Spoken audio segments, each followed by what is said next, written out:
दोस्तों राधे राधे। स्वागत है आप सभी का हमारे चैनल प्रदीप हिंदी स्टोरीज में। चैनल पर पहली बार आए हैं तो चैनल को सब्सक्राइब करें, वीडियो को लाइक तथा शेयर करें और घंटी भी जरूर दबाइए। तो चलिए सुनते हैं ये कथा। एक बार भगवान श्री कृष्ण बलराम जी के साथ हस्तिनापुर गए।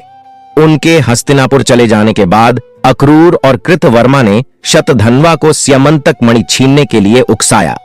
शतधन्वा बड़े दुष्ट और पापी स्वभाव का मनुष्य था। अक्रूर और कृतवर्मा के बहकाने पर उसने लोभवश सोए हुए सत्राजित को मौत के घाट उतार दिया और मणि लेकर वहां से चला गया। शतधन्वा द्वारा अपने पिता के मारे जाने का समाचार सुनकर सत्यभामा शोकातुर होकर रोने लगी। फिर भगवान श्री कृष्ण का स्मरण कर उसने यह प्रतिज्ञा की कि जब तक श्री कृष्ण शतधन्वा का वध नहीं कर देंगे वह अपने पिता का दाह संस्कार नहीं होने देगी। इसके बाद उसने हस्तिनापुर जाकर श्री कृष्ण को सारी घटना से अवगत कराया।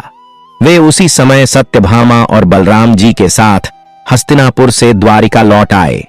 द्वारिका पहुंचकर उन्होंने शतधन्वा को बंदी बनाने का आदेश दे दिया। जब शतधन्वा को झांत हुआ कि श्री कृष्ण ने उसे बंदी बनाने का आदेश दे दिया है तो वह भयभीत होकर कृतवर्मा और अक्रूर के पास गया और उनसे सहायता की प्रार्थना की, किंतु उन्होंने सहायता करने से इनकार कर दिया। तब उसने स्यमंतक मणि अक्रूर को सौंप दी और अश्व पर सवार होकर द्वारिका से भाग निकला। श्री कृष्ण और बलराम को उसके भागने की सूचना मिल चुकी थी, अतः उसका वध करने के लिए वे रथ पर सवार होकर उसका पीछा करने लगे। उन्हें पीछे आते देख शतधन्वा भयभीत होकर अश्व से कूद गया और पैदल ही घने वन की ओर दौड़ने लगा। तब श्री कृष्ण ने सुदर्शन चक्र से उसका मस्तक धड़ से अलग कर दिया।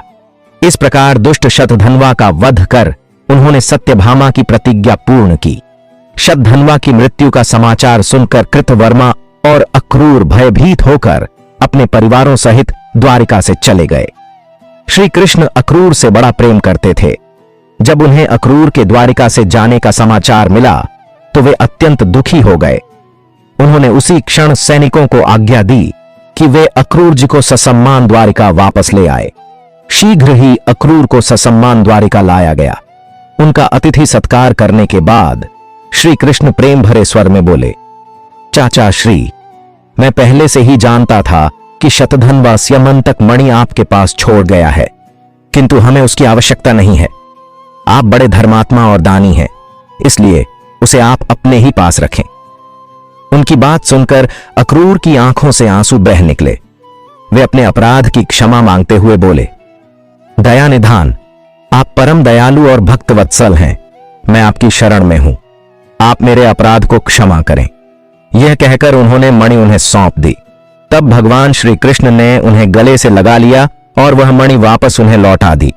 अक्रूर जी ने तभी ये प्रण किया कि वे अब लालच से हमेशा दूर रहेंगे, क्योंकि लालच बुरी बला होती है।